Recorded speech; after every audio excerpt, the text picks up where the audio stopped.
गति 100 शब्द प्रति मिनट। Be ready. 3, 2, 1 स्टार्ट। आज देश ठहर गया है, जिंदगी ठहर गई, बस मौत दहाड़ रही है।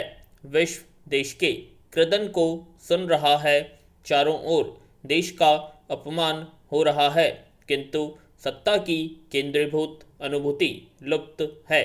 या तो यमराज प्रसन्न है या फिर कार्यपालिका, जिसके हाथ में कोरोना नियंत्रण की कमान है। मौत के सौदागर गुलछर्रे उड़ा रहे हैं। जनता की त्राही त्राही का उत्तर किसी भी दिशा से नहीं आता। पिछले एक साल में लाखों लोग मर गए, किसे फर्क पड़ा? सत्ता और धन की होड़ चरम पर है। क्रिकेट, कुंभ, चुनावों का आतिशी प्रचार भी चालू रहा। क्या यह सब मौत का सोचा समझा फरमान नहीं था? आज सब अचानक गूंगे हो गए।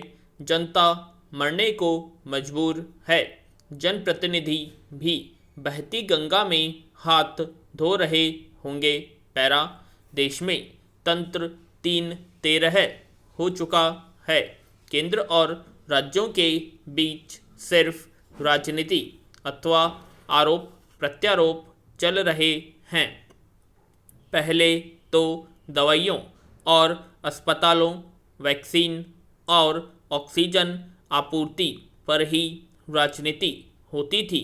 अब तो लाशों तक पर होने लगी। राजा हरिश्चंद्र शमशानों में पहरा देने लगे। राजस्थान में तो सरकारी अस्पतालों को वेंटिलेटर्स निजी अस्पतालों में किराए पर देने के आदेश हो गए, ताकि प्रभावशाली लोग भी धंधा कर सकें। राज्य सरकार ने अब कॉन्टैक्ट ट्रेसिंग बंद कर रैपिड एंटीजन टेस्ट को भी मान्य कर दिया। संक्रमितों को क्वारंटीन करना भी बंद कर दिया। मरीजों की चिंता केंद्र को कोसने की चर्चा में बदल गई। यही हाल कमोबेश अन्य राज्यों का है। लॉकडाउन के मुद्दे पर भी राजनीति, कभी पूर्ण लॉकडाउन, कभी आंशिक। केंद्र ने जहां पिछली बार रेल, बस और हवाई यात्राएं बंद कर दी थी, इस बार सब चालू है। उद्योगों में काम हो रहा है, किंतु पलायन भी जारी है। पैरा पूरा देश बिखरा पड़ा है। एकता अखंडता के नारे दफन हो गए। डिजिटल इंडिया व आत्मनिर्भर का नारा कोरोना के आगे घुटने टेक चुका है। सरकारों को छोड़ सारा देश जीवन मृत्यु के बीच संघर्ष कर रहा है। पिछले 6 माह में संक्रमितों की संख्या 40-50 हजार से बढ़कर 4 लाख प्रतिदिन पहुंच गई है। इस बार कोरोना की अधिक मार वाले ग्रामीण क्षेत्रों में सुविधाओं का नितांत अभाव है। मानो गांव अलग देश के हैं और शहर अन्य देश के। ऐसा भी लग रहा है मानो इनका कोई जनप्रतिनिधि ही नहीं कोरोना खा गया। पैरा केंद्र सरकार के निर्णय भी दूरदर्शिता शून्य ही साबित हुए। आज टीके की उपलब्धता की भी समस्या है। केंद्र ने निःशुल्क और सशुल्क व्यवस्था करके नासमझी का उदाहरण दिया है। वैक्सीन पर राजनीति ने तो पीड़ितों को नज़रअंदाज ही कर दिया। यही हाल ऑक्सीजन की सप्लाई का हुआ। न्यायपालिका को हस्तक्षेप करना पड़ा। हालांकि न्यायपालिका भी आश्वासनों के आगे कुछ दे नहीं पाई। ऊपर से कोड में खाज। किस अल्पज्ञानी ने यह सुझाव दिया कि 18 वर्ष से ऊपर वालों को भी अभी टीका लगाया जाए? अभी देश के फ्रंटलाइन वर्करों तक भी टीका नहीं पहुंचा। दूसरी डोज वाले कतार में हैं। जानलेवा साबित होने वाला ऐसा निर्णय आपूर्ति सुनिश्चित कर योजनाबद्ध ढंग से किया जाना चाहिए था। पैरा ऐसे निर्णयों के चलते जनता के सामने सब कुछ अस्पष्ट है। सरकारें कब और कैसे निर्णय बदल देती हैं, जनता अनभिज्ञ क्यों रहे। दूसरी डोज के बारे में केंद्र सरकार 3 बार निर्णय ले चुकी है। अब इसकी अवधि 12 से 18 सप्ताह कर दी गई। पहले यह अवधि सुरक्षित नहीं मानी गई थी। यही हाल N95 मास्क का हुआ।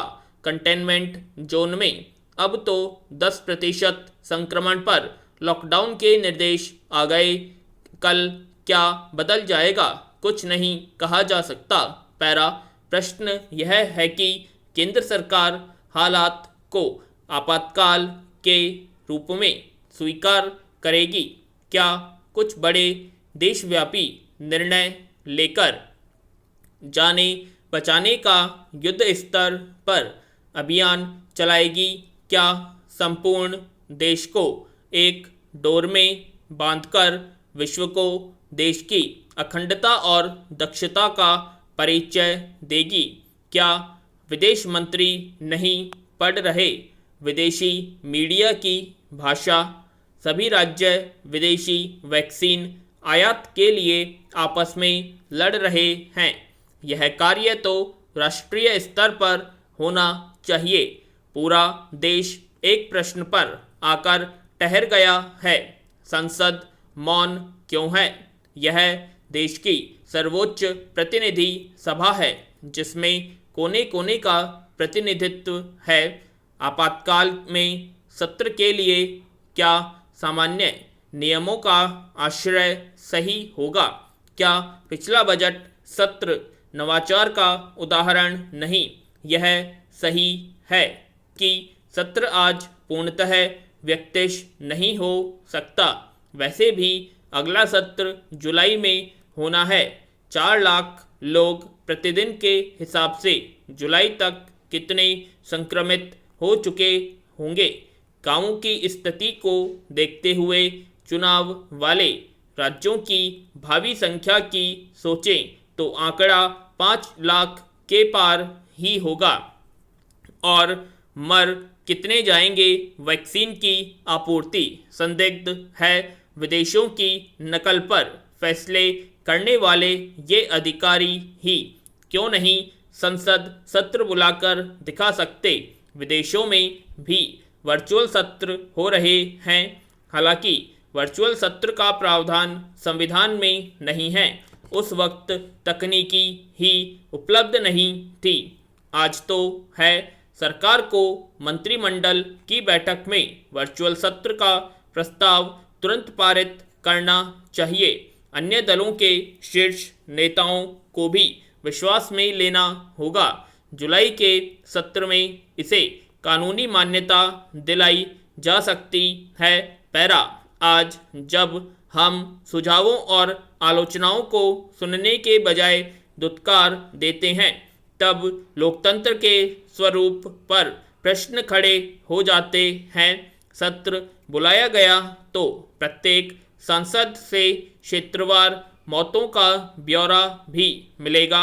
सरकारों की कार्यप्रणाली और भ्रष्टाचार का चित्र भी दिखाई देगा।